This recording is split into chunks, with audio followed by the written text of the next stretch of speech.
evening and would like to do that, there are little sheets on the back table that look like this. If you wouldn't mind grabbing one of those and putting your name and you're welcome to put your address. You do not have to do that. And then please bring that up to our board secretary, which is Debbie. She's waiting. And we will make sure to invite you up in just another minute or so.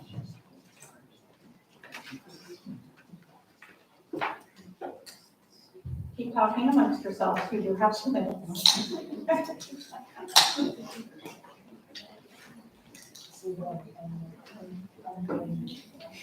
How is that?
Schools Board of Education.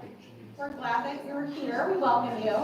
I don't see anyone who wishes to address the board, but I'll pause a moment. Jody, did you receive any requests? Okay. Seeing none, then let's go ahead and call the November meeting to order right at, they're trying to fake me out back there, right at 6 o'clock. Analog clock, we're gonna figure that. And the city clock on the way into town isn't changed, so I looked at it and it said, it didn't say the past time when I was supposed to start. I wasn't nervous at all, but I didn't mess that up, just a little. Well, welcome, we're glad that you're here. We will begin with the consent agenda and approval of the consent agenda, which includes our previous month's meeting notes. Thank you to our vice president who chaired that meeting for us on the 11th and November bills as well. Oh, Public Open Meetings Act notes on the back wall. Everyone in attendance, we invite you to take a peek at that.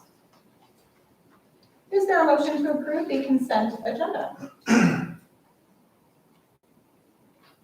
I move to approve the consent agenda items as presented. Is there a second? Second. Thank you. There's a motion by Mark, a second by Allison, and who have bills for us? Heather and I had bills this month, and we reviewed those, and there was really nothing of note. There were some bills for the softball field improvements that we're looking into. Yeah, I think that was it. Good, thank you. Any other notes or questions? Jody, please call the roll. Kara? Absent. Right. Heather?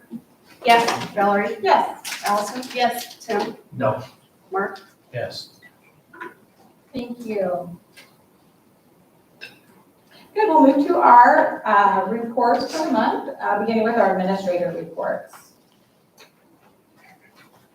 Let's see, elementary, who has our elementary? It's me today. Oh, thank you, Mr. Boyce. I can talk loud, but I'll use the mic. Just test.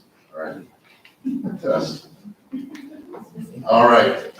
So as we all know, October is always a very exciting month in elementary.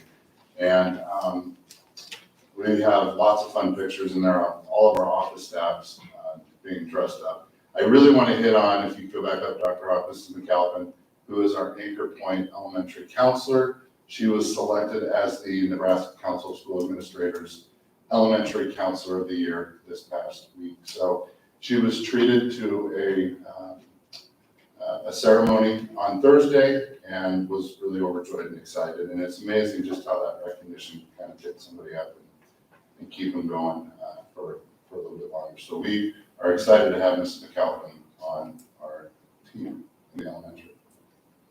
So any questions? Any questions from the board for Mr. Boyce? Congratulations to Mrs. McAlpin and really that whole team of counselors across our district. It was a reflection on the amazing work that you all do. Thank you for that. Mr. Hoppus. All right, I'll highlight two things tonight. I have our parent-teacher conference data from the fall. Really the biggest takeaway from that, we did offer in-person and online options for parents, and I think that's something we learned through COVID, that the online option is something our parents still want, and I think we will continue to do that moving into the second semester.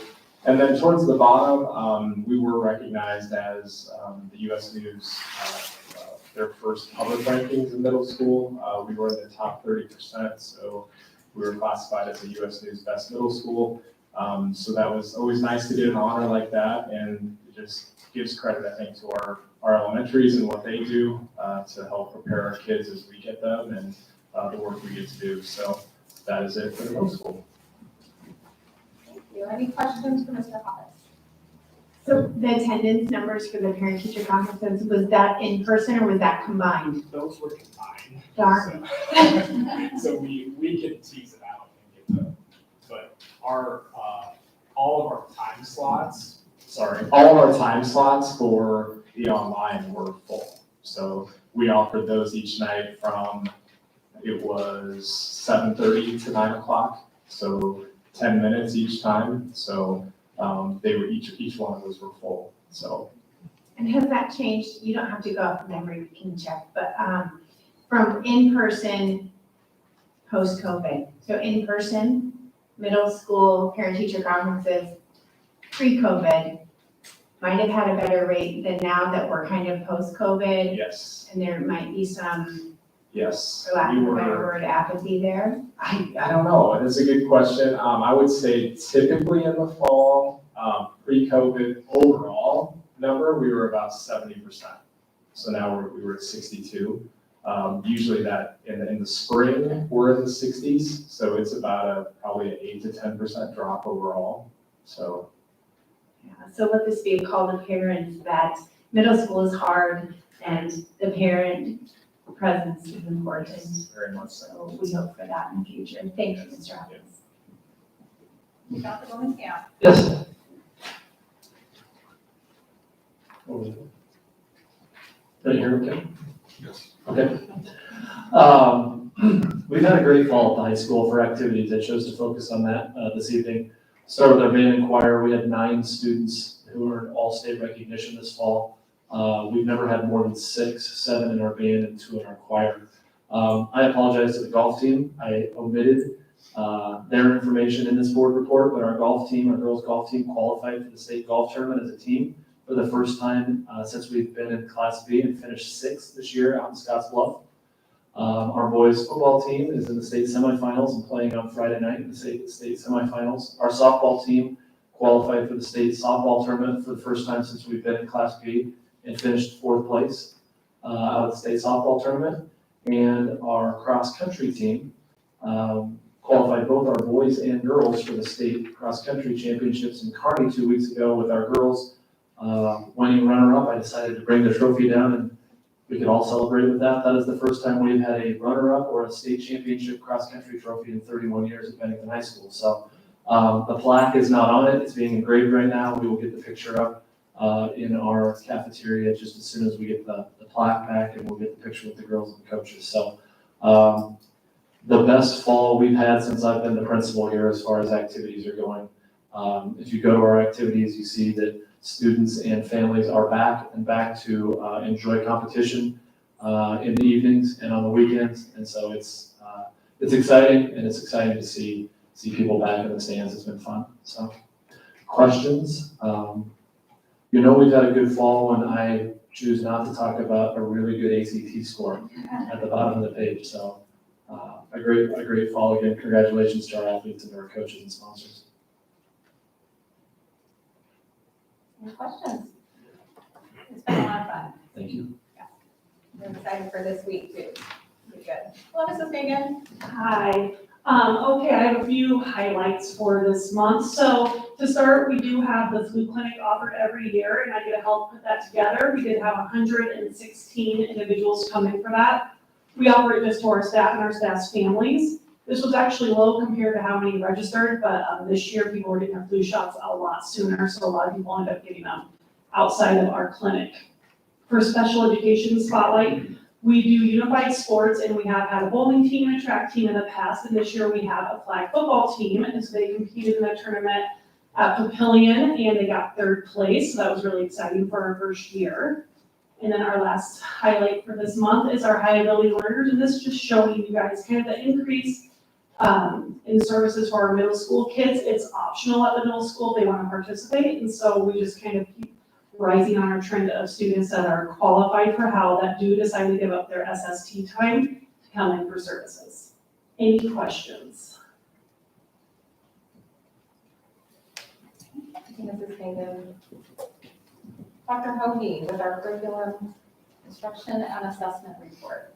Good evening. I'd like to highlight for you the assessment section of my report. And this week, we released the individual student reports for the last spring state testing. We have not been allowed to release group reports at this time, so that's why we have not brought that data to the board. But parents can now see those reports on the parent web for their students who participated last spring. We are getting ready for the rollout of the new through-year model of the state test. Students will be participating this winter in that pilot, and those scores roll up as part of their spring score as well. The ultimate goal is that the students will take part of it in the fall, winter, and spring, and get a combined score at the end of the year. And so that it's not a one and done event for kids on that state test. So that is in process, and we'll participate in that in December and January coming up. And then finally, we have winter benchmarks starting for our elementary and students, and especially in K2, where we focus on using those benchmarks to identify students that we can assist with IRIPs, which are individual reading plans identified through the state law, as well as intervention through math programming. So lots of assessment and measurement so that we can keep moving our kids forward. Any questions I might answer for you? Thank you, Dr. Hoagie. Thank you. Appreciate that. Dr. Hawk, what would you highlight for us from your report? Excuse me, good evening. A couple of things at the top of the report. Certainly everybody's invited to the Veterans Day event that will be held this Thursday. We rotate that around to each of our schools. This year it's at Pine Creek, and there is a YouTube, and we'll try to push that out to everybody. So if you're not able to attend in person, you can watch it streaming through. The other item that I'd like to highlight is the addition to the EMC conference. The EMC conference, Eastern Midlands Conference, is composed right now of 6 schools: Blair, Bennington, Elkhorn, Waverly, and Norris. And there are 2 in Elkhorn. So if you're doing the math there. And we have invited 2 schools from Lincoln Public Schools. Now, normally Lincoln Public Schools are all Class A, but the 2 new ones, one will come on next fall, the other one the year after, will both have attendance centers that look to be Class B for a 2 or 4 year cycle. This will allow the conference to go to 8 schools. activities directors, everybody else thinks that 8 is better than 6. And they're in close proximity. They have demographics that are all very similar. They will then grow out of that and go into the same conference as the rest of the other 6 schools in Lincoln Public Schools. And at that point in time, the Eastern Midlands Conference is looking at possibly Bennington with 2 high schools, or the addition of other schools that are growing into Class B. And at this time, we're not highlighting who those schools are, but again, very similar demographics in close proximity as we move forward. So those are the 2 items amongst 15 that I have for you to see. Any questions? Thank you, Dr. Hopp. Appreciate that. There is an ESU3 annual report that is attached for the board here as well. Is there anything that you wanted to highlight concerning that? There really is not. It's very similar to ESU3 reports of the past. There are 18 different school districts in ESU3. There are 19 ESUs across the state. 2 school districts have their own, Lincoln Public Schools and Omaha Public Schools. The other 17 are a consortium of schools. ESU3 is the largest in terms of student enrollment. Thus, it doesn't compare to other schools. If you were to go out farther west, ESU 11, ESU 13, things of that nature, those ESUs use that, or those school districts use that ESU for personnel, special education, school psychology, cooperatives, that are really needed for those smaller school districts. ESU 3 is a little bit more unique. So I encourage you to read that report to see some of the services that come from ESU 3. Thank you. Any questions from the board concerning the ESU report, which they do produce annually, by the way, board members? Thank you, leaders. I appreciate those updates, and we love celebrating some of these successes, and appreciate you all sharing them with us. We'll move to committee reports. There is not a report from the policy or curriculum civics committee. How about from building finance? Or is there? Building and Finance. Yes, we do. Okay, perfect. Building and Finance did meet this evening at 5 p.m. To review some data in preparation for contract negotiations with certificated staff, process which will be starting here shortly. So, that was the extent of our meeting. Thank you for that. Anything else from the administration concerning any of those committees? Construction update. Hello, Mr. Berg. Good evening. Very quickly going through most of the projects we're going through, starting with the middle school and the elementary. We're working towards closing up. Winter is coming, and roofing, windows, brickwork is going on the outside of a lot of these. Interior mechanical and electrical overhead work is being done for the basic infrastructure of the building, while still trying to get some paving done for the rest of the year. We're trying to get a lot of that done before springtime next year, so they're not rushing. Pine Creek is complete, other than 1 or 2 little pieces of concrete that need to be replaced, so that will probably be dropping off my report this month. Then the road work is road work. They have started doing some paving, running up 171st Street from the south, and then they've moved up to the north. It's kind of hard to see a lot of that stuff unless they're really down in there. They're working on the box culvert. The high school is going very well. They've done a lot of sidewalk work, plus the concession stand and the press box area. So things are moving very well. We do anticipate things to be on schedule. And this lovely picture here. This is the box culvert outlet. It's very hard to take a lot of these pictures now that things are being enclosed and dirt or soil is basically what it is. So it's kind of hard to get you some really nice looking pictures. You get to see some big pieces of equipment moving around, that's about it. And I take it you were at the middle school after a heavy rain. Yes, I was. It's a little bit harder to get around the building, but once they're inside, it's very nice. So. And this is a commons area that they're getting ready for, and it has already been poured. And Mr. Berg, you were project manager for middle school number 1, and currently project for middle school 2.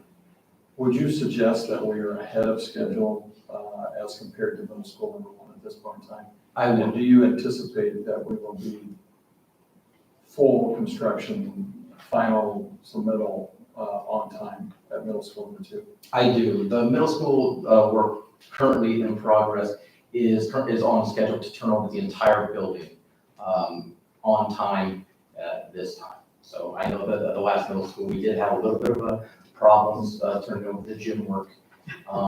That could have been a little bit of weather, could have been a little soil work for the contractors. So, but yes, this current projects are all on schedule, and so far so good. Fingers crossed that it will continue that way. Okay, thank you very much. Thank you, Mr. Bird. Any questions concerning the report or any of the projects? Like Delby and Allison talked earlier a little bit, but we were just trying to make sure progress on the softball facility is moving along, everything's online, keep it in order, everything's going good. Yes, they've added a few extra things as they've gone along, and we've kind of worked with some of the upgrades that have been happening as well. So. Okay. So, and that is related to the Midwest DMC contract, which is different than the settlement agreement, which we'll talk about later as well. So we are moving forward with the settlement agreement. Those things that were to be done prior to the softball season, for the most part, we're done, and now we're working on the rest of that agreement. And we'll have that update to the board. Thanks for that question. Other questions? I appreciate that. Mr. Upton, with our coordinator report around technology for the board this evening. Thank you. Welcome. Excuse me, Mr. Redmond. You're okay.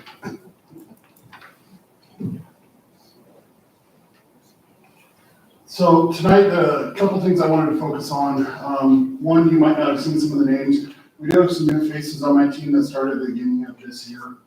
So Devin Kesters is our new IT associate at the middle school and high school. We're very happy to have him on board. He has been a great addition to the team. If you ask him, he hates tickets open. And you ask the people at the middle school and high school, he has really worked to keep their tickets down and keep things moving. The other new addition you'll see up there is Mackenzie White. Would you explain what a ticket? Yes. So tickets for us, we use a help desk system. It's called Web Help Desk. So anytime there's an issue with a computer or Wi-Fi or a box light or anything that plugs in or turns on, teachers and students both have the ability to submit a ticket. Pretty easy process. They send an email to tech@bps.org, which then generates a help desk ticket.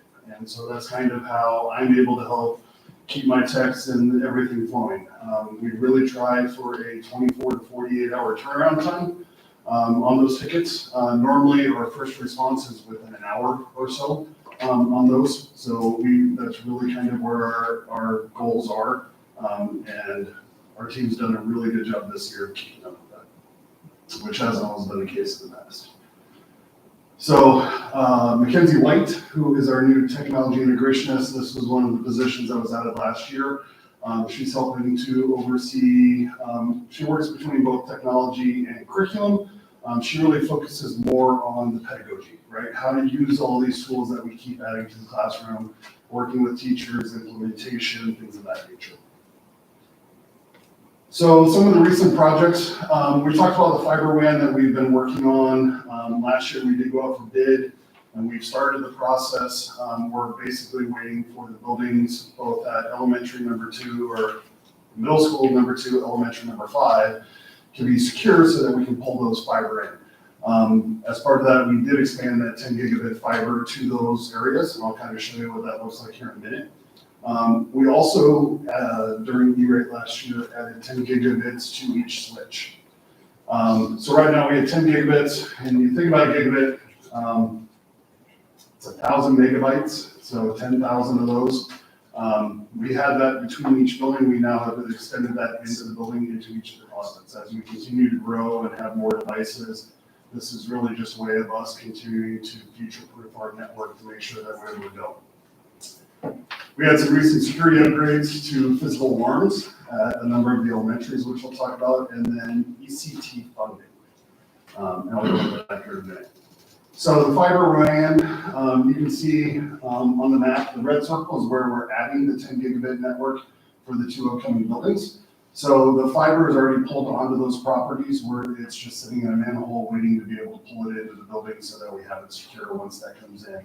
So we'll create a redundant loop, keeping the same backup idea that we've had with all of our other buildings. So one way in and one way out of each building, so that if there's a cut in between any one of those areas, we don't lose an entire length of the operation. So that is on process or progress. We should see that completed by March, is the estimate that we have. So right about the time they're getting ready to turn that over, we should have that in place for that. So the 10 gigabit fiber switches, essentially it was modules that go into each switch that basically gave us 10 times more communication inside the buildings. So if you think about it, instead of a 1-lane highway, we now have a 10-lane super highway that's going in between each of these. So each closet, each AP that the clients connect to, everybody has that much more capability of communicating through. So really it allows us to continue to do increased information as we continue to do security upgrades and cameras and all those other things. Again, it's that ensurement that we're able to continue to support everything we're doing. So I wanted to throw this in here. This is a graphic that came from ESU3. You heard Dr. Hawk talk about them earlier, about the 18 school districts. So one of the things they do every year is they do some surveys out to all the districts, looking at what's coming next. Really just wanted to highlight a couple of them. You know, when you look at them, cybersecurity has become a big piece for public schools right now because we're being told from Homeland Security that we're becoming more of a target. So as we look at that, how can we continue to ensure that our network is ready to handle all of that? 12 of them talked about, or 8 of them talked about needing network infrastructure upgrades to be able to continue to support. We're already on the pace of where those are. You know, you look at how the networks are set up with multiple VLANs, little segments, if you like, offshoots of a single road that has a bouncer at the door that only lets people come through. We've already started to implement almost all of those, so we feel really good about where we are with the support of the board and the taxpayers allowing us to do some of the things that we've been able to do over the last 18 to 24 months. So this is what I had just covered with you guys, the upgrades. It's really about being able to continue to offer the service at the level of which everybody expects it. Anymore, if you take the network out of the picture, it's easier to have a snow day and have everybody work from home than it is to be in a building without internet these days. It's gotten to that point. Some of the physical security updates that we've done over the last year, we have completed. So everybody is now on the same system 100% for our physical security. So we use Genetech for our cameras and for our door access controls. We've now integrated the actual physical alarms and fire monitoring into that as well. What this allows us to do is a couple things.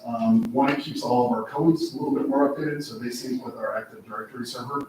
So anytime we bring a new person on board, we work with HR, we use a set of numbers from them. This becomes their access code into the building when they have to arm or disarm the alarms. Also, when somebody's removed, it comes out of that system automatically as well. Previously, we had 5 or 6 different people coordinating all of these codes through an individual phone call or email submission, so now it's all automated for our process. The other nice thing is it should cut down on the number of false alarms.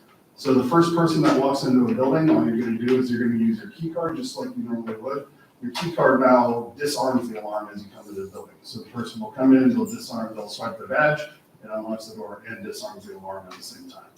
So at this point, we can remotely set or disarm all of our alarms. It gives us a lot more control over how we have those coming through. So the ones that were just done was Heritage, Pine Creek, and the high school. We had done the middle school and Warehouse and Bennington Elementary last year. So this completed that cycle. Anchor Point, when it was built, was the first one that we started with everything integrated. So it's taken us a few years, but we've been able to fit that in. ECT funding. This is one you guys might not have heard of. So ECT funding was part of the last federal program for COVID stimulus. So it is emergency connectivity funding. What it allows, or schools are allowed to apply to replace aging technology. You can't do brand new purchases out of it for things that you were already planning to replace, but we were able to write a grant and we were granted $868,000 to replace some of our aging Chromebooks. So basically that's about 2,200 Chromebooks that will be purchased for the school district. Those include a 4-year warranty, accidental damage, and a couple other things. So essentially we'll have enough to outfit elementary number 5. And then we'll have enough to replace all of the aging ones that we've been trying to cycle out the last couple of years through the grant. We'll still purchase grade 6 and grade 9 next year because those two weren't eligible because they're on our planned purchase cycle. But again, it's about $860,000 that we got in a federal grant to help us update some of that technology. So we're excited about that. We'll also replace the HP G6s and G7s, which we have some at the high school and middle school right now, just because we've seen a lot of issues with those, especially with camera cables. So the idea was, this funding was to ensure that you could do remote learning if it came down to it, but we've been replacing somewhere in the neighborhood of 30 to 40 cables a month right now. So those were pretty easy to say that, yep, we have an issue there, so we're able to replace those out of cycle where we normally would have. That was just for hardware, not necessarily for the software or anything you need to load, right? So actually the software is included in that. Mr. Just so the board knows, there still is a line item in the budget for new hardware, and this does not replace it. And also, this almost $900,000 does not require a budget amendment because it is grant monies. And so this is above and beyond what you've already approved in the budget. And point being, we still need those line items in the budget. Thank you, Dr. So one of the other pieces, and you'll see I've dropped some of the ESU pieces in here. When we looked at bringing on Mackenzie White, our technology integrationist, one of the things we talked about was how we can continue to improve the education of what's happening in the classroom. And a lot of this is working with the teachers and the students. So up here, on the left side of this, you'll see a reference to what's known as SAMR. SAMR is a teaching pedagogy method. So it's substitution, modification, augmentation, and redefinition, right? Substitution at the very bottom level of, I've taken a pen and paper and you're now taking a note on just by typing it into the computer. Augmentation means you're changing something that you couldn't have done previously without it. Modification says, this has really changed. It's no longer the same project that you were doing at the beginning. And then redefinition is, this is so far beyond, it's really changed. So if you look, right, one of the things they did was survey each of the 18 districts across the metro area here, talking about where they felt their devices are and how they're using this, right? So this is one of the things you look at learning management and presentation creation being at that M or the R level. We also talk about it when we look at it as a team of being above the line. So substitution and augmentation is kind of your basic implementation, and then the modification and redefinition goes above there. So our goal is always to hit that M and the R. And that's really where Mackenzie is going to come in. So this kind of gives you an idea where some of the different districts around are looking at. So I'll talk about Ms. White and what she's been up to here in just a minute. But it's really always kind of interesting when you look at how we're continuing to use this, right? So we've got all this new technology coming in again, even with funding. So making sure that we're really doing it in the right way. A couple of upcoming projects that we'll have. We will have E-rate. We do it almost every year. So this is the 40% kickback where we get from the federal government. We're looking at one for sure, possibly two. I've got to run some additional budget numbers here. The wireless here at Bennington Elementary does need to be replaced, especially in the older part. The new edition is upgraded to the newest part. We're at about a 500 series of Aruba. Those are the latest ones out there. The ones at Bennington Elementary are still the 100. We're going to lose support in another year. So those ones are due for renewal. So we'll be looking at that. And then possibly Bennington High School, depending on budget and where we can fit everything in. Bennington High School is a 200 series, so we've got maybe another year on there, but depending on where we end up, we might look at that one as well. Middle school 2 and elementary number 5, all of these were approved in last year's E-rate. So this budget we already kind of have figured in the wireless network, the wireless and the switches and all of that, as well as that fiber infrastructure there as well. And then we've also looked at the box lights because we'll be outfitting those the same that we've done as our new standard. And then this coming year, we will have about 100 staff computers that are due for renewal. Those are the 7480 computers. Again, all this is being tried to fit into the budget that we have assigned to us. So as we look at those teacher devices, there was a survey that went around the Omaha metro area, and it really just kind of looked at what type of devices are being used amongst certified staff members. This particular survey was just staff. I was actually surprised. I would have guessed this would have gone the other way, but Apple was actually 2-to-1 in favor throughout the metro over Windows. I found that a little surprising. Not saying that we're going Apple, but right now, as we look at everything, computers are becoming harder and harder to find. There's shipping constraints all over the place, and especially with touch screens, which has been one of our standards. There's a glass shortage and a chip shortage. So we'll continue to look at those and see what we can do to make sure that everything still works within our numbers. So one last piece, as we looked at the infrastructure, about 90% of the Omaha Metro is 1-to-1 with K-12. So on any given day, going through ESU, there's about 76,000 devices that connect to the networks. So as we continue to look at everything, you can see just from the 2018 to the 2020, they did not do one in 1920 during the pandemic. You can see on the right side of this, the upshot of the number of devices that came into there, especially on the Chromebook side, right? Chromebook was by far, was almost in pace with the Apple iPads for the growth. And then finally, we talked about Mackenzie. I just wanted to kind of highlight a couple of the things that she's done for us. You guys should, in your district emails, start to see some of the newsletters that are going to be coming out. So she has started 2 newsletters. One is the Badger Bites. This is being sent out to teaching staff. And then a leadership links, which is going out to the administrators, right? So we're trying to make sure that we're not only working with our teachers in the classroom, but also our leaders in the building so that they know what to look for as they're going into the classrooms. We've got some new programs that when we started this year, we started a Digital Bites, which is a micro-credentialing. We're running it as a trial program at Pine Creek, and I believe Heritage as well. And then we've also created what we are tagging the Badger Tech Brigade, which is a new program we started at Bennington Elementary.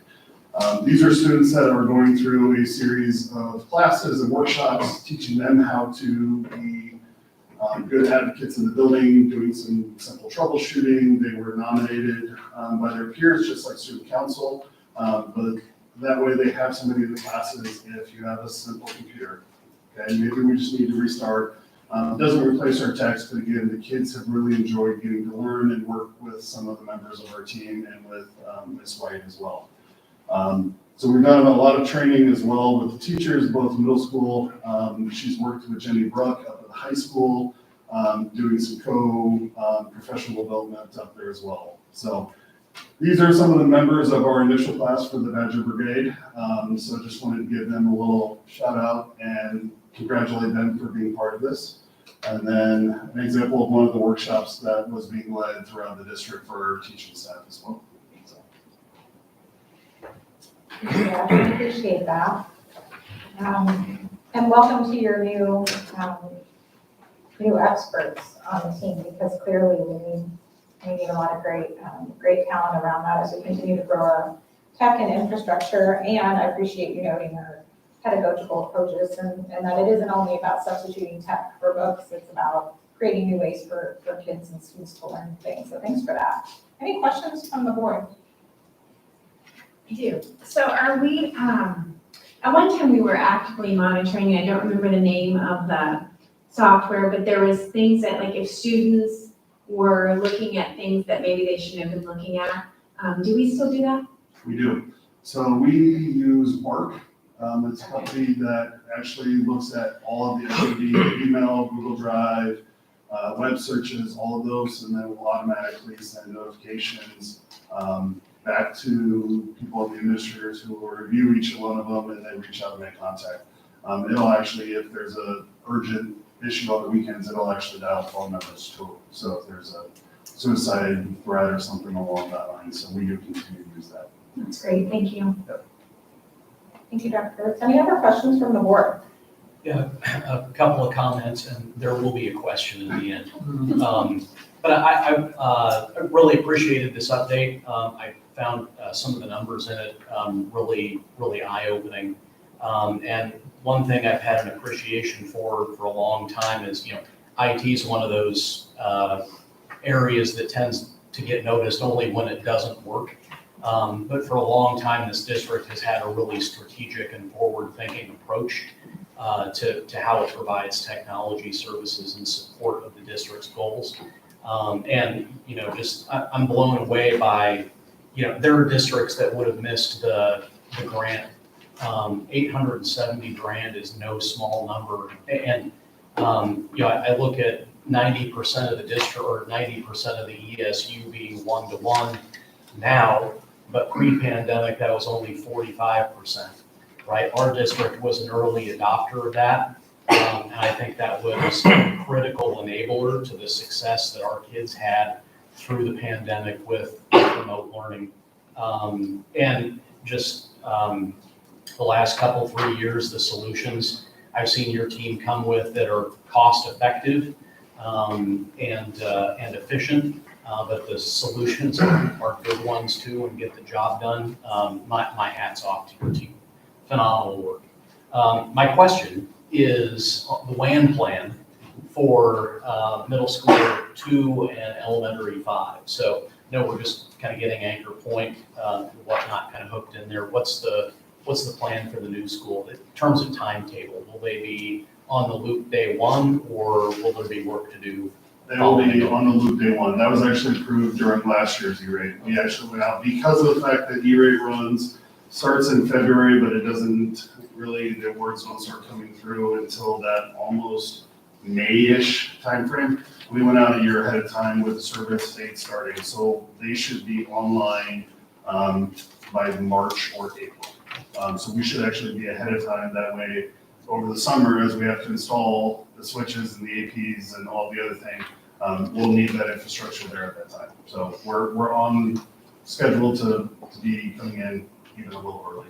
It's good to hear. With all the dirt moving around this district, it's only a matter of time before somebody runs into one of those lines somewhere. We've actually had 2 or 3 cuts since it's gone in, but nobody's noticed. So the key is we don't have 2 or 3 cuts at the same time, and then everything still works. Well, you made my point. You're doing your best work when nobody notices it. So thank you.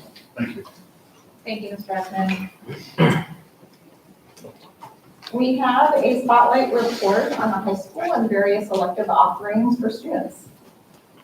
Welcome once again, Dr. B. High school electives. I'll start with non-electives. So at the high school, each course that students take, each semester is worth 1 credit. Students need 50 credits to graduate. So we require 4 years of English, which is 8 credits. We require 4 years of social studies, 3 years of math, 3 years of science, 2 years of physical education that includes 1 semester of health. We require personal finance, and we require Infotech 1, which is a computers course. So that takes us to 34 credits, at least 16 electives. We try to provide as many options and choice as we can provide our students at the high school, and we're constantly looking at what new electives can we add as we grow in size and as we grow with expertise as far as staff in our building. So this is just a brief presentation on the electives that we have adopted through the curriculum and personnel process here over the last 2 years. A few numbers for you and a couple of videos that you can watch as well. They're kind of neat. So, subject again, science, fine arts, physical education, English, and math are the areas that we have added elective courses to at Bennington High School the last 2 years. In science, we have 2 semester courses, forensics that Mr. Spohr teaches this semester, and astronomy that Mr. Bradburn teaches this semester. They will flip second semester. Mr. Bradburn will teach forensics and Mr. Spohr will teach astronomy. That allows us to provide more periods of a day for students to be able to become enrolled in those classes, and it allows us to move students from period to period if we need to, in their schedules a little bit easier if we do it that way. In 2021-22, 134 students are in forensics. Again, it's a semester course, so half of those 134 this semester and the other half are next semester. That's not an exact split, but it's pretty close. We have 3 sections out of his 7-period teaching day, 8 periods, but he has a planned period with Mr. Spohr, and then with astronomy, we have 116 students over the course of 2 semesters with 3 sections during the day. Just a quick quote from Mr. Bradburn, and I'll read it as we're on the air here so people can hear. The students seem to be enjoying the class and really engaging in the material. We're getting ready to start our last unit before we dive into the semester project. The project's going to be and consist of each student creating a habitable planet and engineering how human race will get there and everything needed for the trip and how long the trip will take. So kids are excited about that. Both of these courses were adopted through our curriculum cycle, as our science department, K-12 was in our curriculum cycle last year, and these courses came out of that process. Fine arts, theater, and stagecraft was adopted 2 years ago. In 2021, we had 25 students in that section at the end of the day. This year we are at 10. That's a picture of lighting that we had at our choral concert here 2 weeks ago on a Thursday night, where students from that class are running the lighting for the show while our 4 choirs are singing that evening. Music theory is also taught by Mr. Hankey. It's been with us for 2 years. 2021, we had 8 students, which was 1 section. In 21-22, we have 7 sections, or 7 students for this section, but there as a year-long class. Dr. Hawk, if you can hit play or on the bottom right-hand corner there. I hope.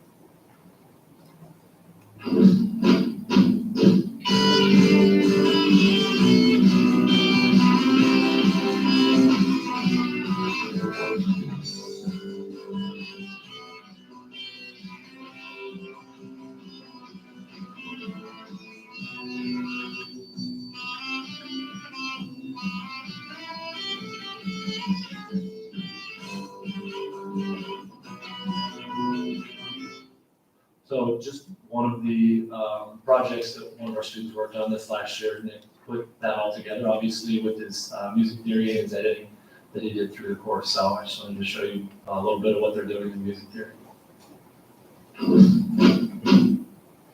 Physical education, we've added a fitness course, which is a semester course. We've had it for 2 years. Again, 34 students, split into 2 semesters in 2020-21, 35 students.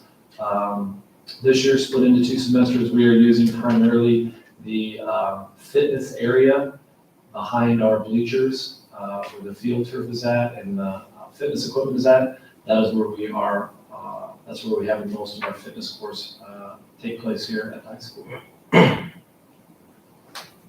English, we've added a video journalism course here the last 2 years. Again, this is a year-long course, 19 students in 1 section a year ago, 19 students in this section as well.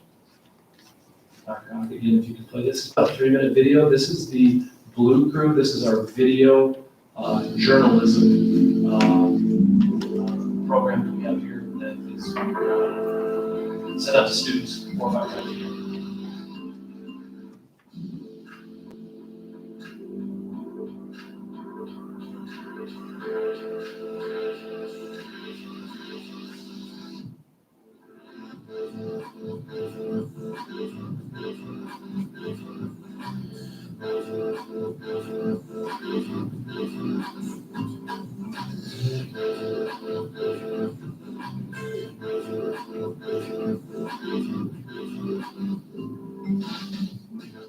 Gigabit night is a fun night for our school students. They get to help decorate themed costumes, dress up as their themed costume, and hand out candy to elementary students. And we're all having a fun night. There's a lot of people who participate in that. There's a bunch of like people's like kids and from like around Bennington and all the schools that come. And there's a bunch of clubs that also help out. Definitely quiz bowl was here and Bible and bowling was here too. There's a lot of different clubs that had amazing groups. My favorite class decoration was the entrance to the girls' dance team because they had this giant pumpkin that you could walk through. But I think that the volleyball team had a tunnel and it was probably the best one. Academic night was a big success and a lot of fun. I can't wait to see what they do next year. Reporting for Blakely News, this is a reporter of Haley Canvas, with video for Brian Taylor.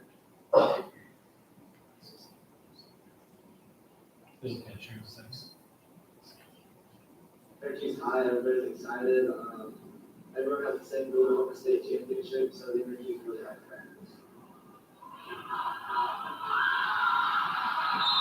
It was pretty excited because, you know, we made playoffs 9-0 and maybe which is well, so focus on this year's playoffs feels different, especially from last year. Everyone has a different mentality. This year, we're all expected to win. Our practice will kind of getting after each other and feeling really good.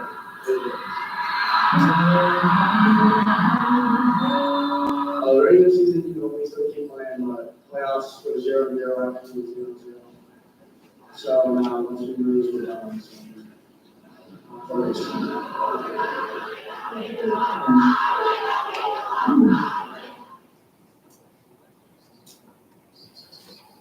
Still working on some kinks.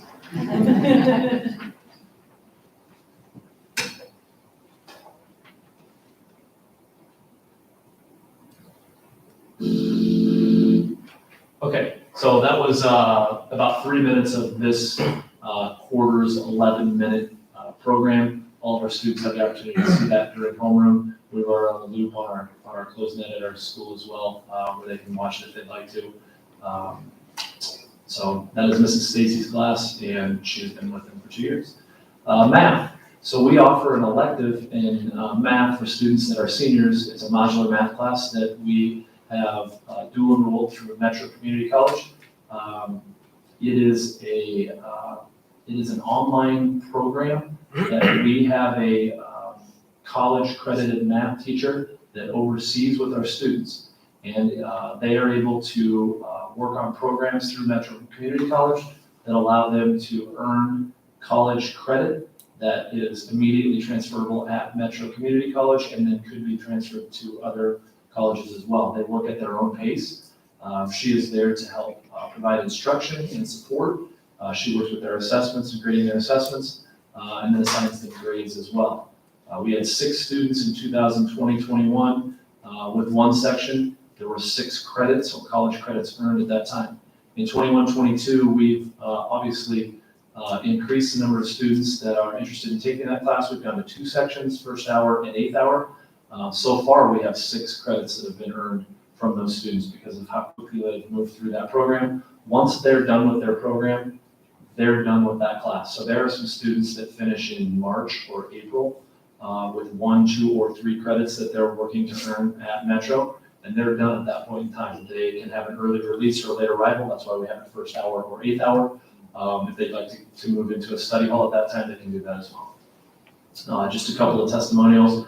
Why did you choose modular math? I chose to take this class because it provides me a great opportunity for me to go to a math class that will help me for my job since I want to be a plumber. This gives me a taste of some things I will see in my career. Would you recommend it to others? I would very much recommend this to other students if they're interested in going into a trade as their dream job. So obviously a class that's gained popularity over the last 2 years.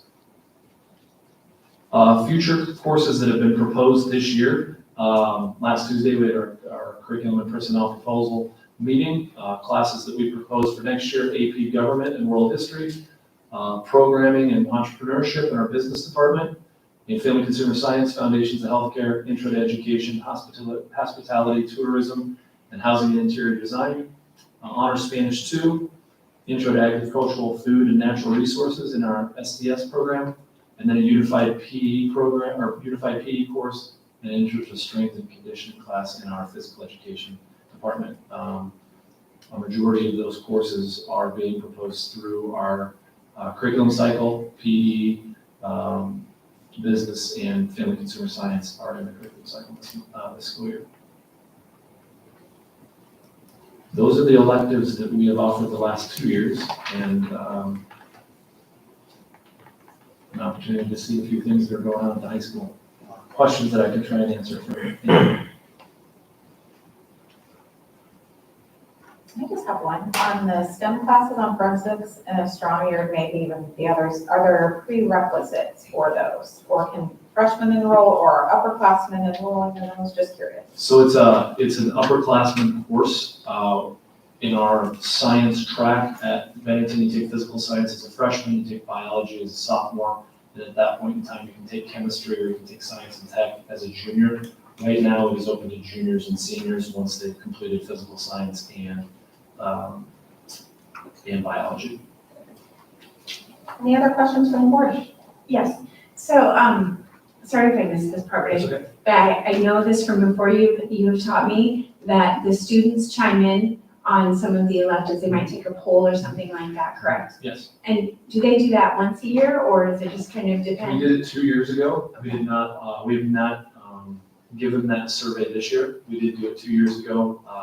I work with Dr. Calderon, who has some expertise in giving polls and surveys. And so we looked at an efficient way that provided us with solid evidence of what students were interested in.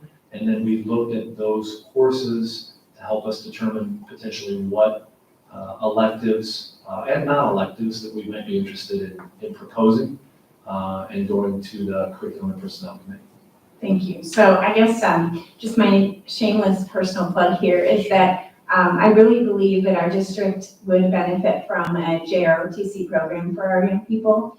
Oftentimes that exposure will lead to interest. And so we've talked about this before, and I just like to acknowledge that I'm grateful that you're bringing these electives to the table and that we can expand the opportunities that may or may not align with higher education at a college level, but different skills as well. Thank you so much.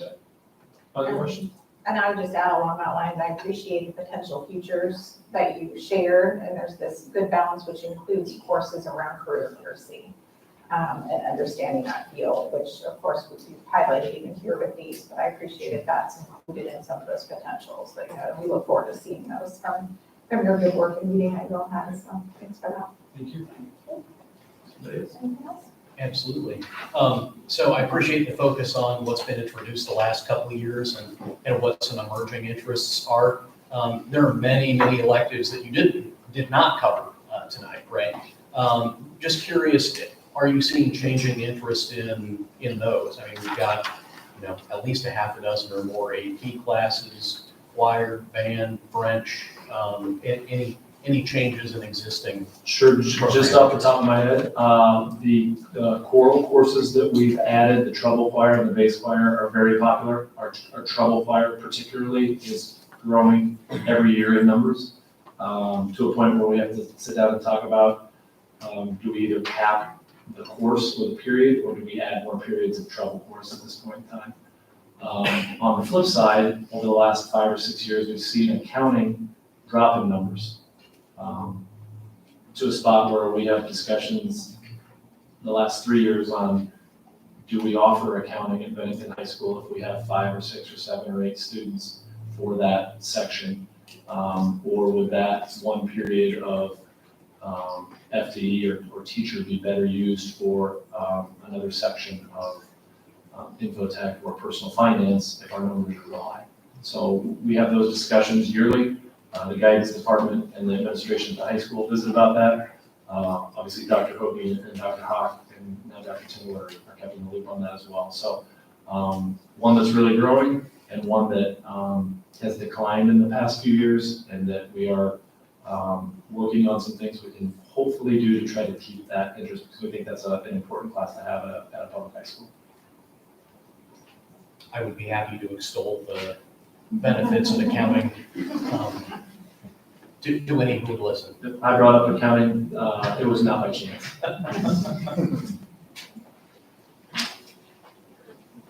Okay, thank you. Thank you, Dr. Lynn. I appreciate that report out. I think we're inviting our strategic planning team around personalized learning to give us an update on that strategic goal.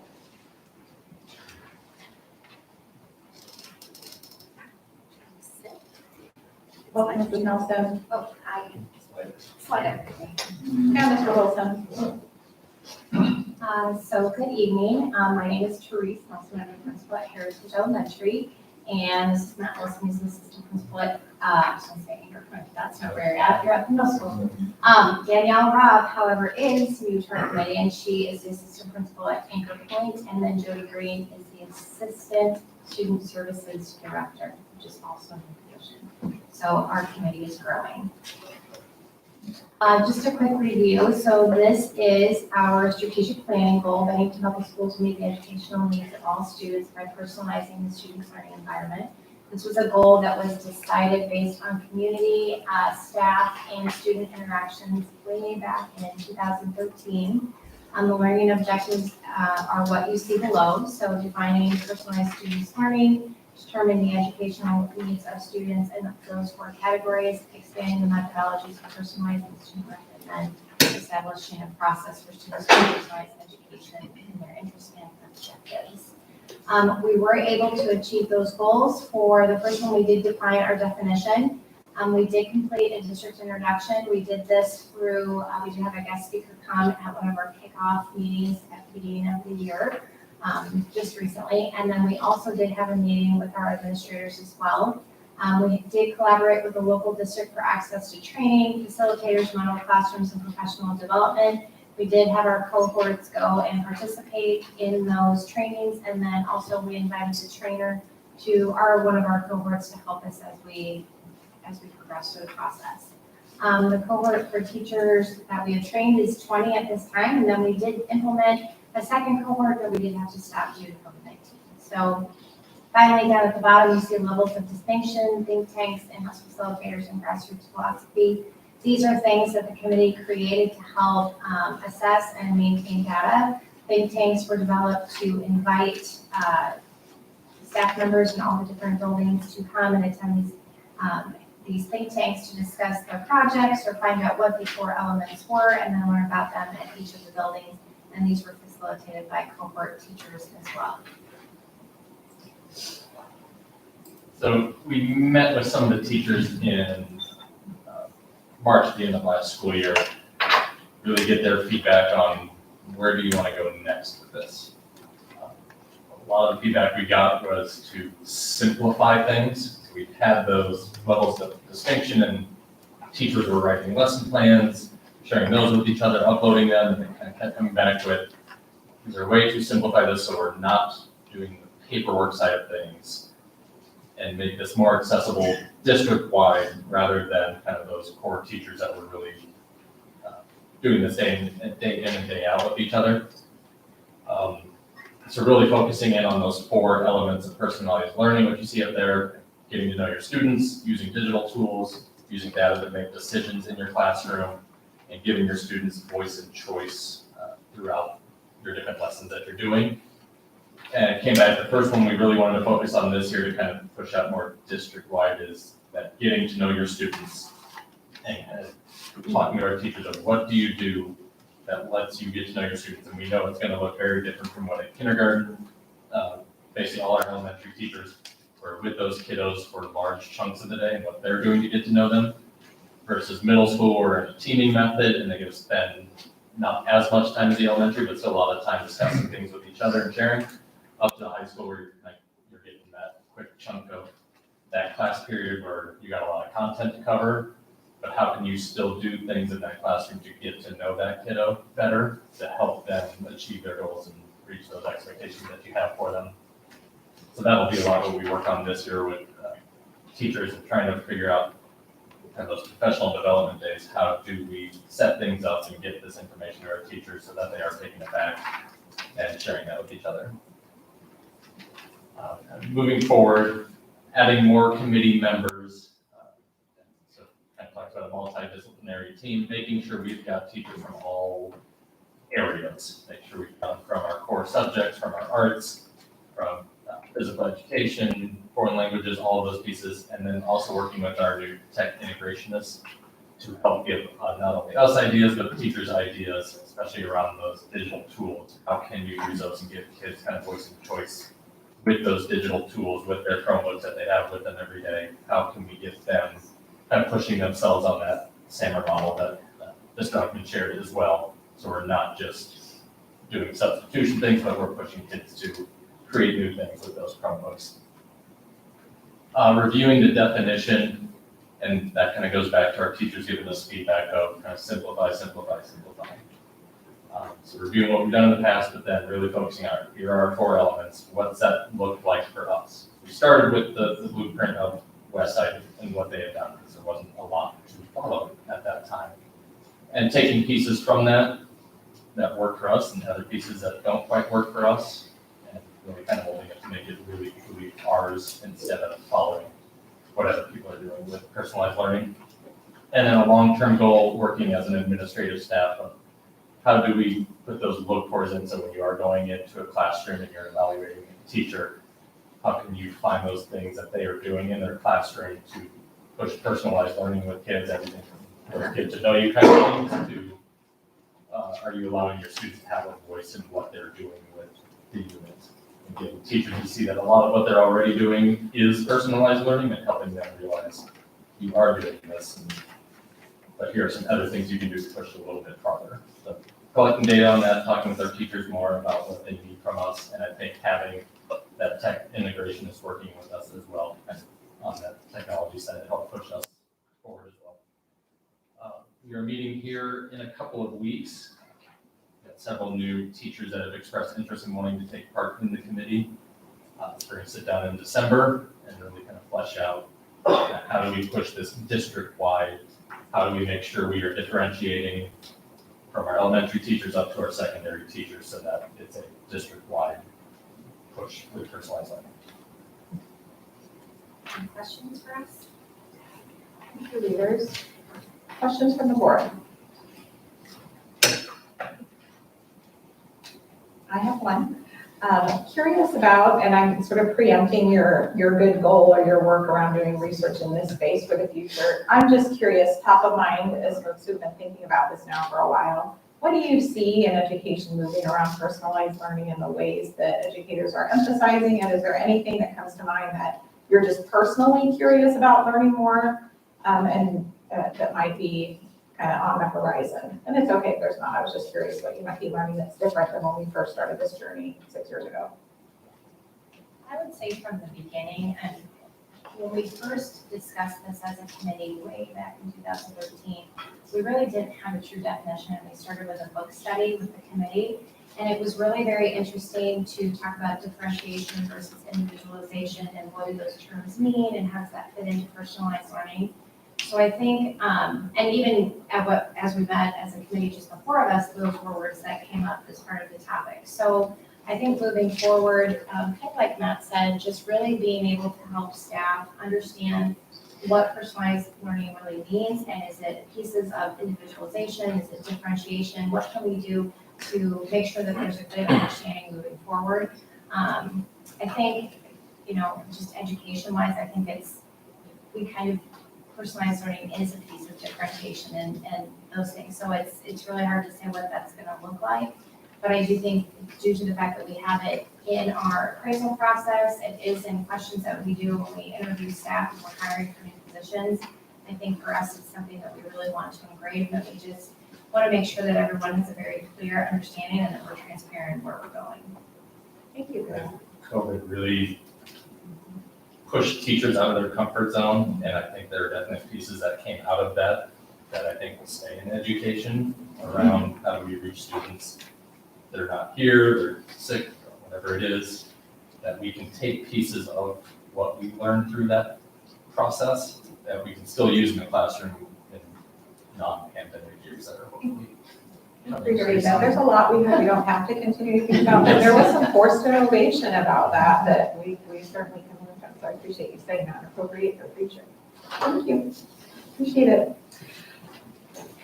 So that does conclude our kind of report outs. Moving to some ongoing and or unfinished business, thinking about our construction change orders, but it looks like we don't have anything new for the board to consider.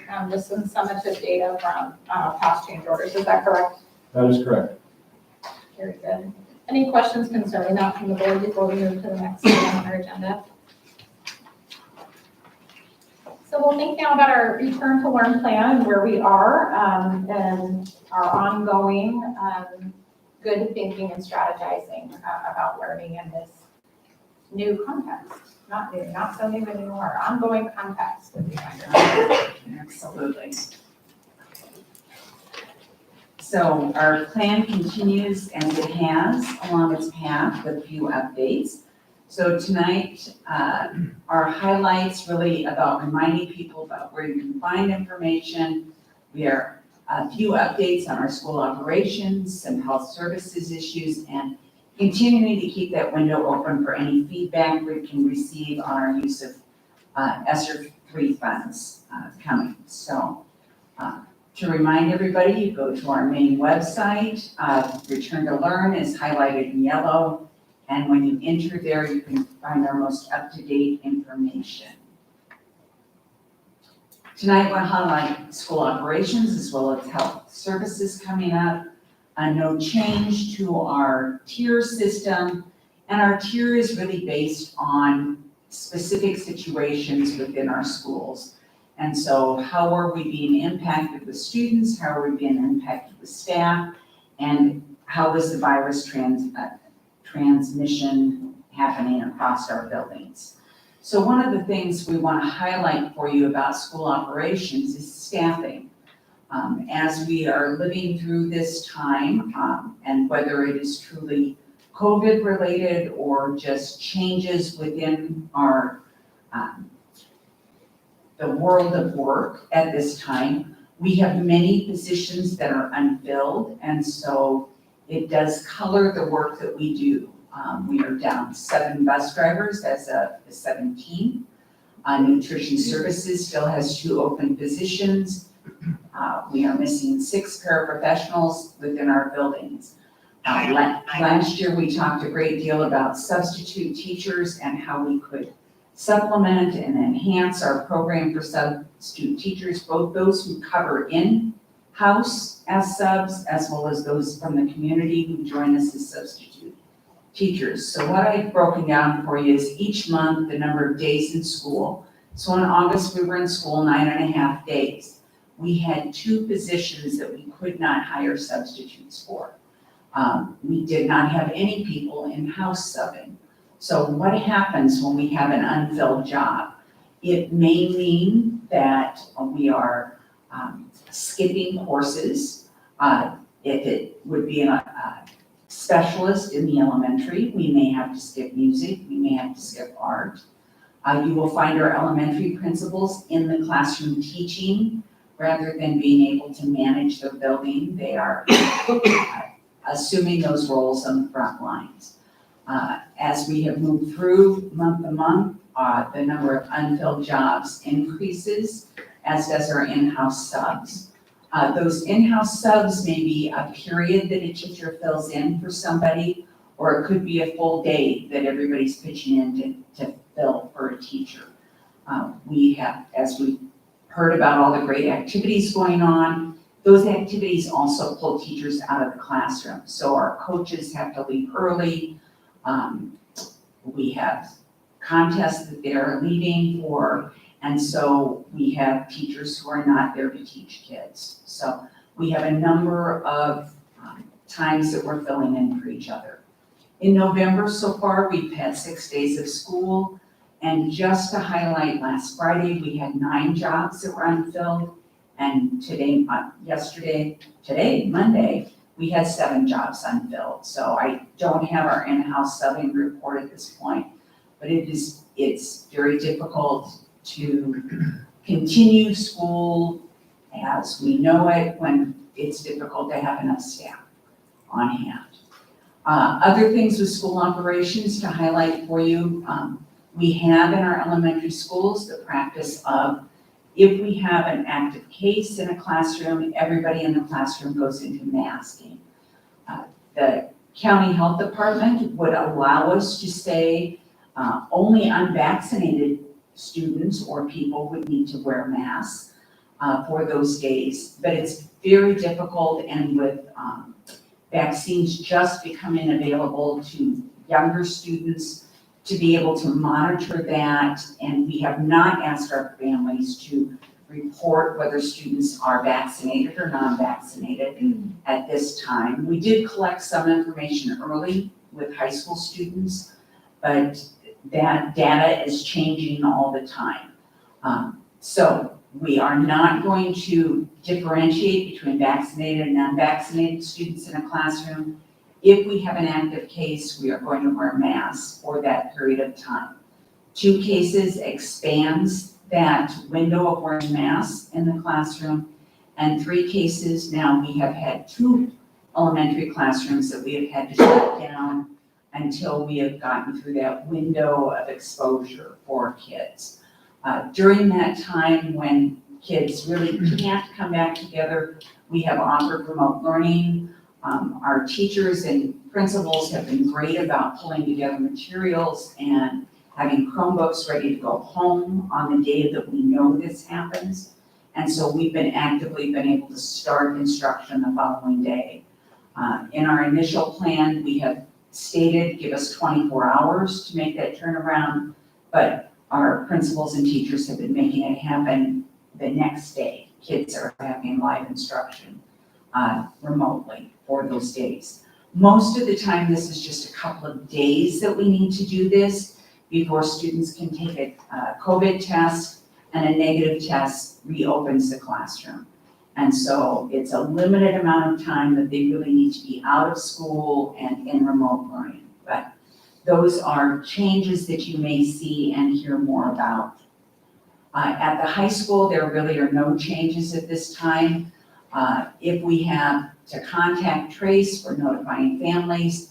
Students that have been exposed are encouraged to wear a face mask for the 14 days and monitor their own health during that time. So we are continuing to recommend masks, but they are not required. The requirement does kick in when we have that active case within an elementary classroom.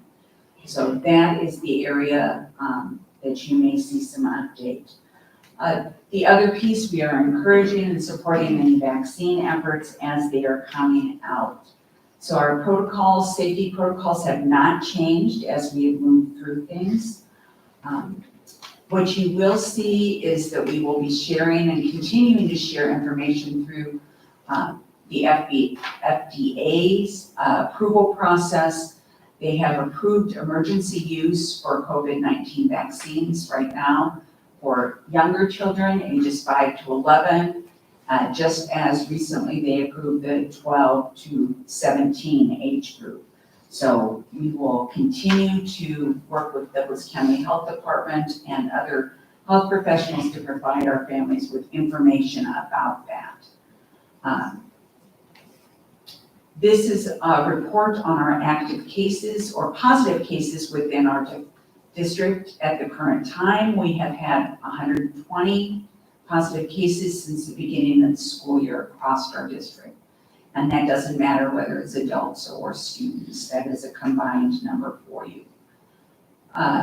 Absences due to COVID-19, we may have somebody in a household who has a positive test, and so other siblings or other family members need to stay home, and so mom and dad call in, and that is a quarantine by parent. We have a student who is ill at school that we need to send home that's exhibiting symptoms, and so that would be a quarantine by school that you'll see in our documentation. So, and those are individual students. They may have multiple days of each, so we have sent home 550 kids have absences credited to some kind of quarantine, whether it's through home or through school. So next steps as we continue through this process, we'll continue to revise the plan as needed. We'll continue to document as much information as we can and continue to learn from the health department as we meet with them regularly. We will monitor those metrics as they come up and continue that layer prevention strategy as we go.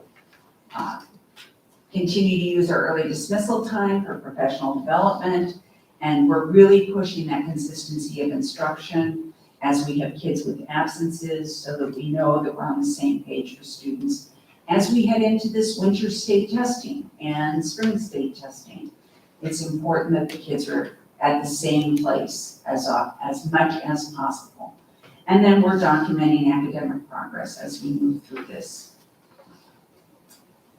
Then finally, just to keep you up to date on our ESSER III funding, we have proposed to the state that we use this updating curriculum that will strengthen students' learning opportunities is one of the major areas that they have recommended that we use the funds for. We have proposed to use this for reading curriculum updates over the next 3-year period. We can adjust this if it needs to be by the district's recommendations, but we are accepting any feedback. Both Mrs. Fagan and myself are happy to accept any comments or suggestions for these funds, and we will evaluate those. So that brings you up to date this month on where we are on our Return to Learn plan. Any questions we can answer for you? I guess I do have a couple, I don't know if they're questions, just things for us board to maybe become a lot more aggressive on. Our bus driver situation is pretty dire, and I'm hearing from other districts that they're paying a lot more. They're doing this, they're doing that, something to keep them going. We have long-term bus drivers that we can't lose these people, and I do think we need to look at doing something very strong to make sure we don't lose these people. They are inquiring. I've been called, I've been told. I think we have to do something to keep these people around. I'm not gonna say what it is, I don't know for sure, I don't know what the major answer is, but we have to do something to make sure we're not losing our bus drivers. I know we're training some, and then they turn and quit. Maybe they're going to get a better job or doing something, whatever they're doing. But I feel we have to become aggressive as a board to make sure we're not losing them. I know a paraprofessional that has quit this year that had told me last year that she said something's got to happen here. That it's not enough, it's not working, it's just not right, and she has quit. So she's gone. So we really got to look at a lot of things, I think, ourselves, just to make sure we're not losing these people. It's a tough situation everywhere, I think, but we have to make sure as a board that we do something for these people to make sure we don't lose them. I don't know what it is, but we got to do something. It is, there's a lot of challenges out there in multi-sector, and we're experiencing it a lot here too. Thank you, Mr. Dreesen. What other questions or thoughts from the board for Dr. Hovey? Regarding the elementary protocols. Yes. So, striking the word unvaccinated from those protocols. 4 days ago, as a practical matter, all children in an elementary classroom were all unvaccinated children in an elementary classroom. Were the same thing. Correct. A week from now, that won't be the case. Correct. And I'm on record at least a couple of times saying the health department is the recognized public authority on this. And so we ought to be following that guidance. If their guidance is unvaccinated wear masks and vaccinated don't, I would encourage us to continue to monitor what those vaccination rates have been. That's been typically pretty high for this district. And if it wouldn't make sense for us to reintroduce that word unvaccinated at some point here as we go through these protocols. My take and my encouragement on that. Dr. Hovey, I can answer that. The health department right now is saying that all in an elementary classroom, vaccinated or not, needs to wear a mask. So that has changed in their guidelines as well, because when you're in the classroom in elementary, you can be in there up to 8 hours with the same groups. They're saying it really doesn't matter if you're vaccinated or not at this time. It may change once vaccination rates start going up, but this is the exact guidance from them. Okay, thank you for that clarification. My impression was that we were calling an audible. I hear you very clearly saying we are continuing to follow that guidance. Mm-hmm. That guidance changes frequently. Yeah. That is like their favorite thing to do, is change guidance, and we will continue to monitor that as we go. Yes, and the document we get is on the health department's website. They do have the exact same document they share it with us, that they upload on there as well. So any family can see exactly what we're trying to follow as well. I appreciate that consistent approach to dealing with the changes that come from the health department. Thank you. Any other comments or questions from the board? Thank you, Dr. Moby.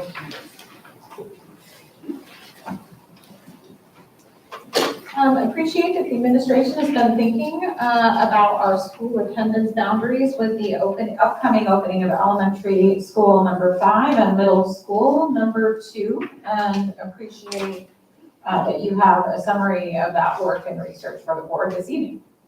I do, thank you very much. By the way, the presentation and the slideshow that is available right here this evening is also on the website. It has been out on the website for close to 2 weeks now, along with a recording of a presentation that was made at the middle school. So just to keep the board updated, there are really 4 goals that go along with elementary or middle school boundaries and possibly other boundaries that go down the road. As you can see, they don't necessarily make up demographics within, but they're long-term stability, student proximity, utilization, and equitable class sizes. This is the current attendance center boundaries. There are 4. And the capacity, anywhere from 23 students in a classroom times the number of classrooms that are there. As you can see, Anchor Point has a little bit different capacity with 3 preschool rooms, and Pine Creek, the addition of 4 classrooms, increasing that to 25. There is difference in aging in neighborhoods. Again, I'll go with Pine Creek. Started out in 2008 with about 29% of the homes having an elementary student located in them that attended Bennington Elementary. As you can see, 3 years later, that increased to almost 70% and then has come down to about 60% in 21, and the different neighborhoods that go along with that. These are the proposed new boundaries for the elementary. In essence, what we're doing is taking Anchor Point Attendance Center and dividing that by State Street South and State Street North. That is the yellow and the green. Bennington Elementary does not change. What you have here is 4 or 5 different columns. We'll just take Newport Landing right in the middle. It has 270 lots. That's column 1. Column 2 says it has 213 homes. Currently, it has 45 elementary students. That equates to 21% of the homes have an elementary student. And if we push that out to full build out 270, that will make that 57 elementary students in that neighborhood. Currently 398, 543 expected. Heritage, not as many neighborhoods, 436 currently, 457 expected. Heritage Elementary does not change as well. Pine Creek Elementary, we have a variation here, but this suggests that Pine Creek Elementary does not change in attendance center boundaries. Currently has close to 600 students. Its capacity is 575, and it could push up to close to 700 students. Anchor Point, again, south of Anchor Point, these would be the neighborhoods that are included in there. The green is for neighborhoods that are not developed. They may be ag land at this point in time, they're platted, they may be going through grading, adding infrastructure. But what we did was we did some educational assumptions. And we noted what those neighborhoods look like and possibly what neighborhoods would match with those. Majestic Point has close to 34%, Majestic Point East, very similar. So we put that in, plug it in, and we see that we have an estimation of 66 elementary students at some point in time. If we were to divide Anchor Point just north and south, keeping it as is, we would end with 234 students today. We would estimate over 500 students when all is built out. Elementary Elementary number 5, we hope to have a name as soon as a celebrity does name their subdivision. A lot of green, so there's a lot of educational assumptions here, a lot of infrastructure, a lot of planning going on. We look at this, we see that currently dividing Anchor Point out, this will take 350 students and all built out over 900 students.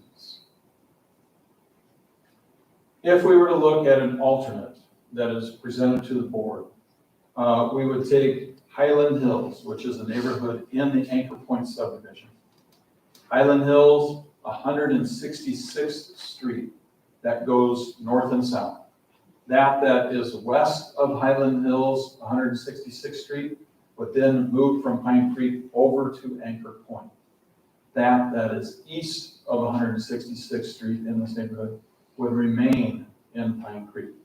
If we were to do that, we would reduce the estimated increase at Anchor Point from 690 down closer to 630. Reasonable, but still over capacity. And we would increase Anchor Point from roughly 500 to about 570, 575. Middle school, we're taking 3 elementary attendance centers and moving them to the south, or middle school number 2. That would be Anchor Point, Pine Creek Elementary, and elementary number 5. If we were to do so, they currently have 1,500 homes, or excuse me, 1,200 homes with an availability of 1,500 homes. They would be the current enrollment of 472, all built out 776. And if we look at middle school north, you can see that it has 268 homes, less students, but the availability of far more lots as we go on, and it has a side of 623. Capacity for each of those buildings is 750. If we look at the numbers in grades 5, 6, and 7, and then look next year as those move up to 6, 7, and 8, we can kind of see a breakdown. This is important for the curriculum committee as they start to look at class size and they start to look at teams. Remember, a team of 5, 25 per team would be 125. So you take that 125 and you start to do the math into these grades. As we look at middle school boundaries, there are 3 grades as opposed to 6. And so the percentage of homes with middle school students most of the time is in half, as opposed to that what it was in the elementary. So as you can see, I've picked subdivisions or neighborhoods that are in each one of the elementary attendance centers and kind of given you an elementary view and a middle school view of the percentage of either elementary or middle school students in those homes. There are some questions related to transportation. Keep in mind, this is our current policy. By state law, you must transport students that are 4 miles or more away from an attendance center.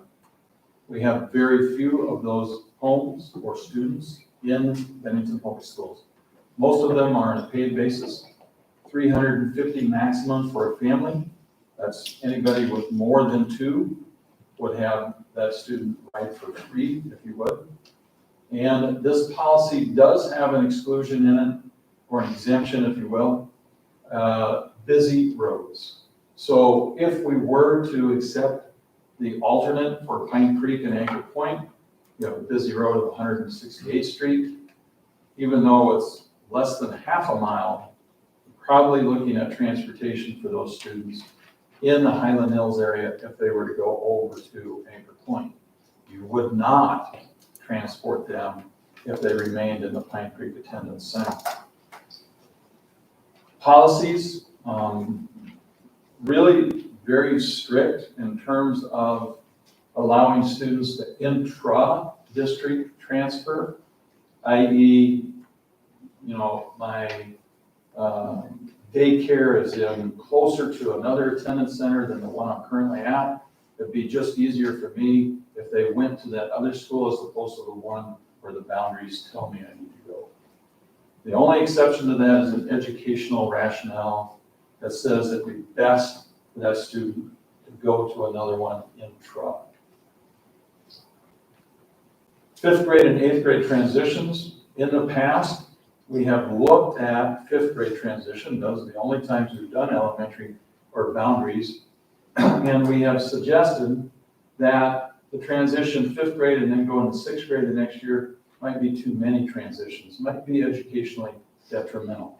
Therefore, we've given the option of maintaining that 5th grade status in that building.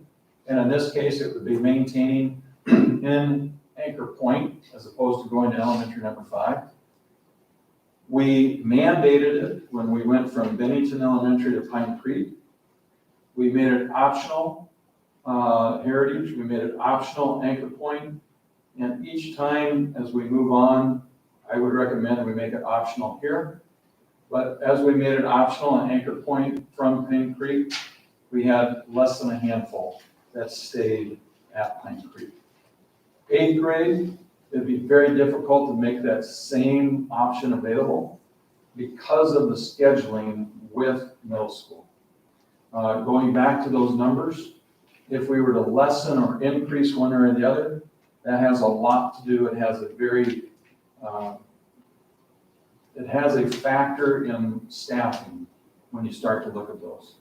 So as we are looking at this, we are recommending that it's optional for 5th grade, not optional for 8th grade. This is the timeline. We bring this before you. We've pushed it out to the community. We've created a survey for the community. Less than 100 people at this point in time have answered that survey. And we have close to 90% that agree with the elementary boundaries, over 75% that agree with the middle school boundaries.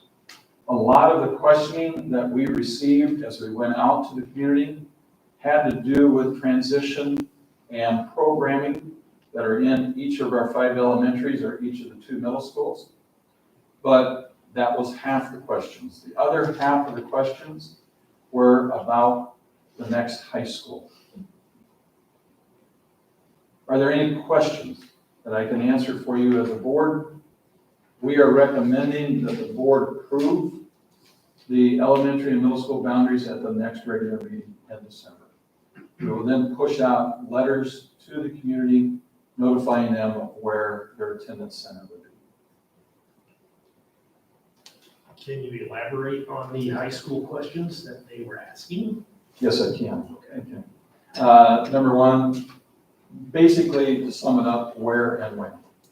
Where will the high school be? When will it be built, or when will it be open? And then a lot of the other questions were some questions about programming. Will it be the same?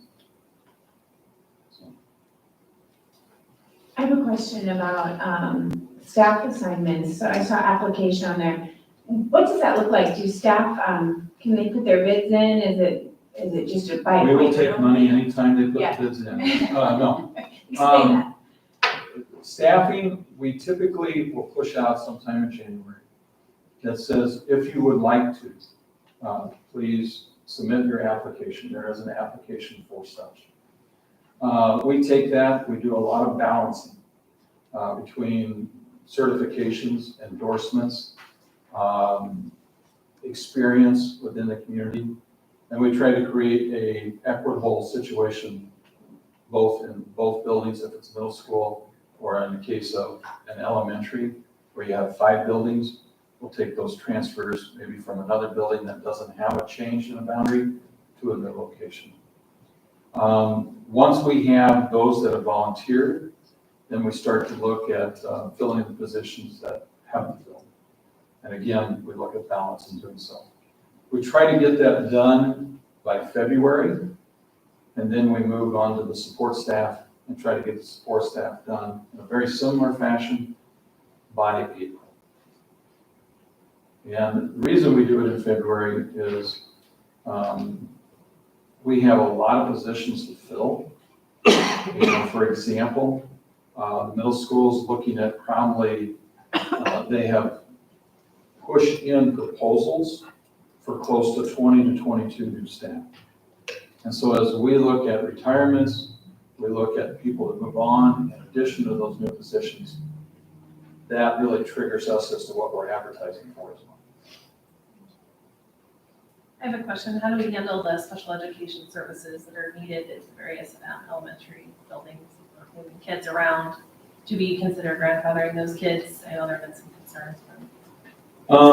Particularly in the life skills, those that have more severe needs, we're going to leave the life skills as is in the middle school. And we do not have a life skills per se building for the elementary. So we look at matching the personnel with the IEPs as we move forward. So we're not looking to maintain, but obviously if I go back to that intra-district transfer, if there's an anxiety as an example, and it's best to leave that child, then we would look at that. But those have to be verified before we move forward in that.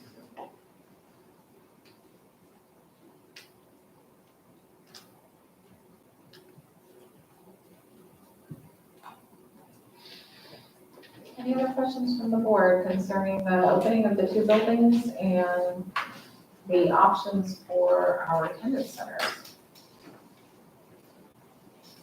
And we'll expect to see that in those options for the board to consider on the December agenda. We do typically, next time on our agenda is considering our agenda for the board's workshop with the administration, which we do typically host in the month of November. There's some things to chat about that and time and date, but wanted to kind of bring that up for the board for conversation and hear from the administration, things that they believe could be beneficial for us to think about at the meeting. Yes, we would, by all means, we would continue to do what is traditional in the curriculum. We will add a segment to that, particularly for the elementary and the middle school, and highlight what is necessary for opening those buildings as well. We'd like to bring DLR on board and talk about growth, specifically to update our expected total enrollment as new neighborhoods come on board. City planning makes changes. What was commercial may now be residential.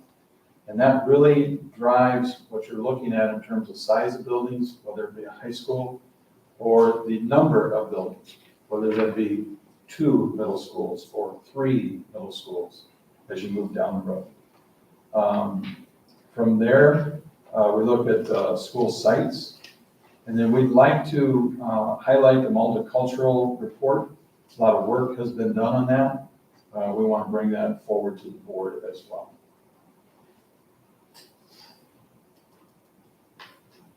We typically look at a 5 o'clock start going to 8 o'clock. Again, we annually we look at this length of time. There's a lot of things to discuss. What we've found out is anything beyond 3 hours tends not to be productive.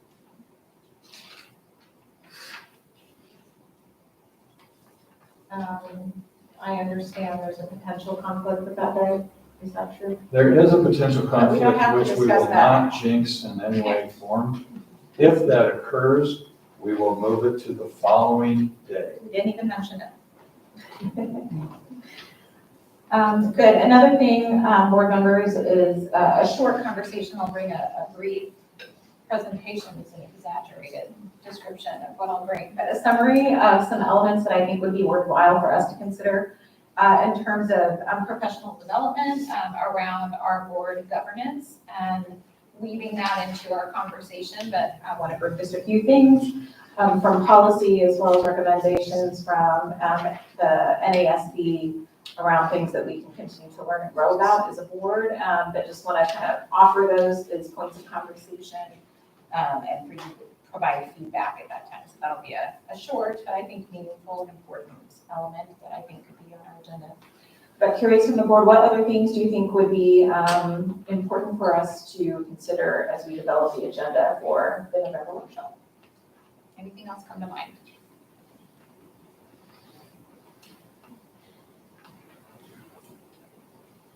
One procedural note, it's not listed there, but special meeting, I would ask for the board to make a motion so that you could host such a meeting, and the date would be the 22nd, possibly moving if an activity was to occur. I move to hold a special meeting of the Bennington Board of Education on Monday, November 22nd, with a potential alternate date, Tuesday, November 23rd, for the purposes of conducting a board administrative workshop. Thank you, sir. Second. This motion by Martha, second by myself. Any other questions about that? Pardon me? That was for the board, Oh, not for you, but thank you for asking. Any other questions about that date from the board? Jody, please call the roll. Kara? Yes. Heather? Yes. Valerie? Yes. Allison? Yes. Tim? Yes. Mark? Yes. And the motion does pass. Thank you for that and for including a potential date. So moving now to new business, we did have an audit, an independent audit conducted of the district's financial state by a firm, again, external to this district, and the report is attached. These are always very thorough, of course, and would appreciate the administration bringing highlights about this audit to the board for consideration. Yes, the auditors were in the district a couple of weeks ago for a week or a little bit more. Reviewed all of the financials, mainly focusing on the general fund and the bond. But you can see the highlights there. The only concerns that they brought forward were two. One is the splitting of duties, and that takes more personnel. And so this is a very common fiduciary comment in the audit, and one that I've seen since I've been here. And again, it's the division of duties so that one person doesn't do multiple of things, and certainly have all the trust in the personnel that we have here now. But the more people, then the more cross-referencing, the more inability that one has a stranglehold on a certain fund.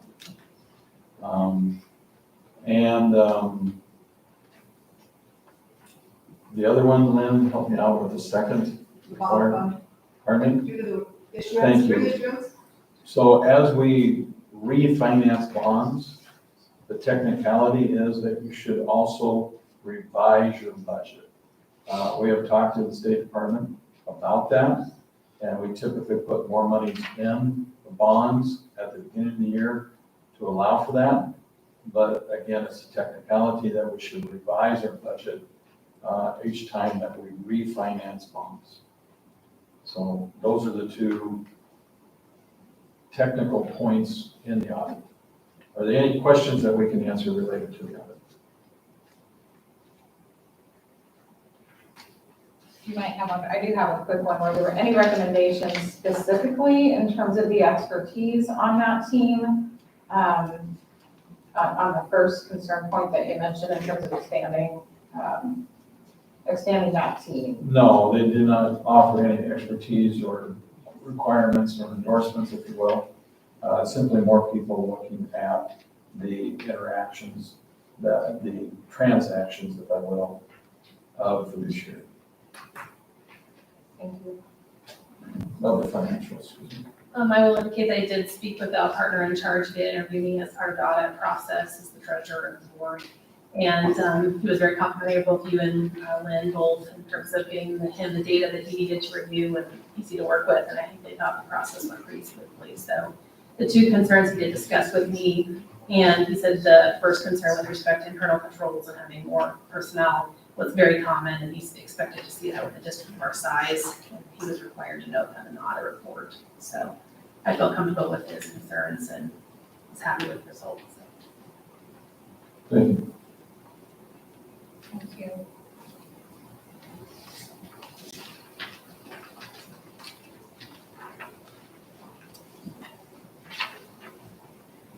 leaders. I appreciate that. I don't believe we need any action on that audit report. And next on the agenda is considering hardship requests. You have two, and you have a motion before you.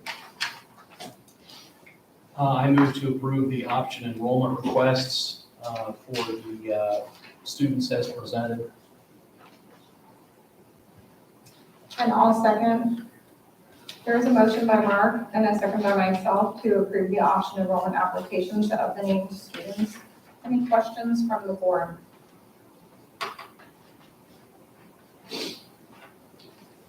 Jody, please call the roll. Kara, Yes. Heather, No. Valerie, Yes. Allison, Yes. Tim, Yes. Mark, Yes. Thank you, and the motion does pass. We'll next consider setting tuition for our temporary non-resident students. Yes, before you is a motion, and this is common at this time of the year. You set this for the 21-22 school year. It is always based on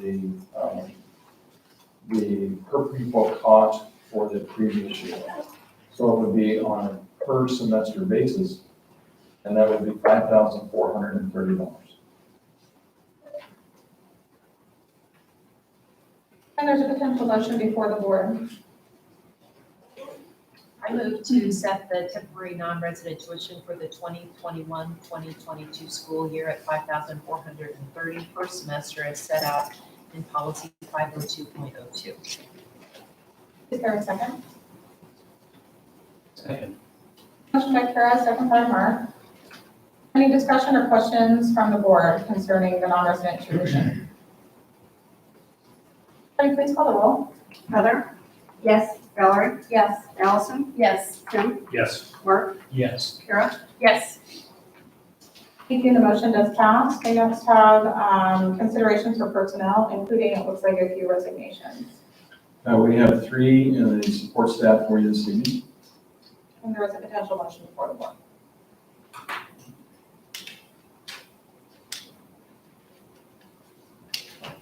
I move to accept the resignation of Rodney Amos, Jennifer Worth, and Angie Shado from their assignments with regrets, and thank you for the years of service to the district.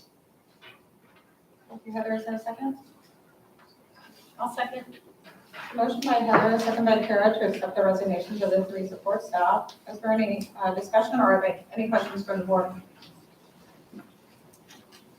Jody, please call the roll. Valerie, Yes. Allison, Yes. Tim, Yes. Mark, Yes. Kara, Yes. Heather. Yes.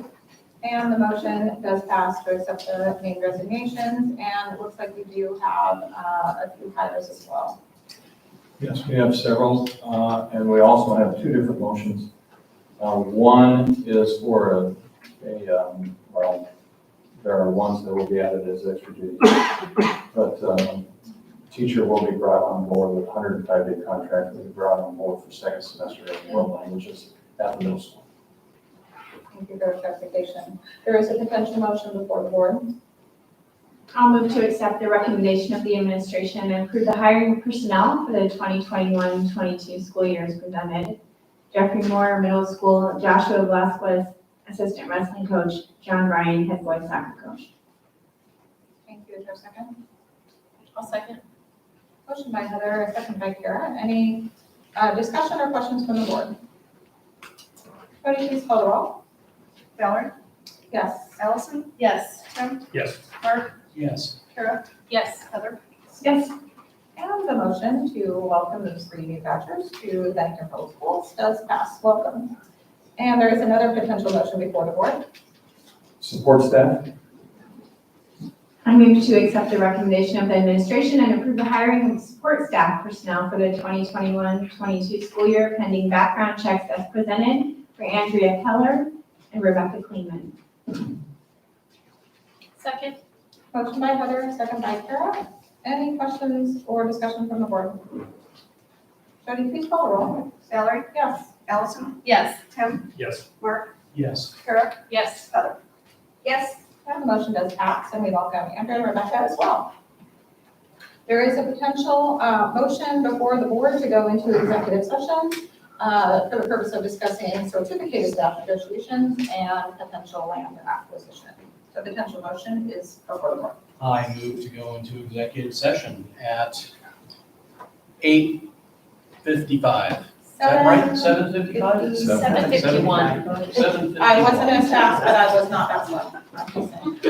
For the purpose of the strategy session with respect to certificated negotiations and potential land acquisition, as an executive session is clearly necessary for the protection of the public interest. I do not anticipate any action after. We do need a second. Second. Thank you, Heather. Motion by Mark, second by Heather. Any questions? Jody, please call the roll. Kara? Yes. Heather? Yes. Valerie? Yes. Allison? Yes. Tim? Yes. Mark? Yes. Thank you. The motion does pass. We will meet in, I'm sorry, did you say old boardroom? Correct. Okay, we will move to old boardroom. We will reconvene back in here, but as administration has indicated, You no guys. action is expected at this time. Thanks, everybody. Thank you, students, for being here. We appreciate you.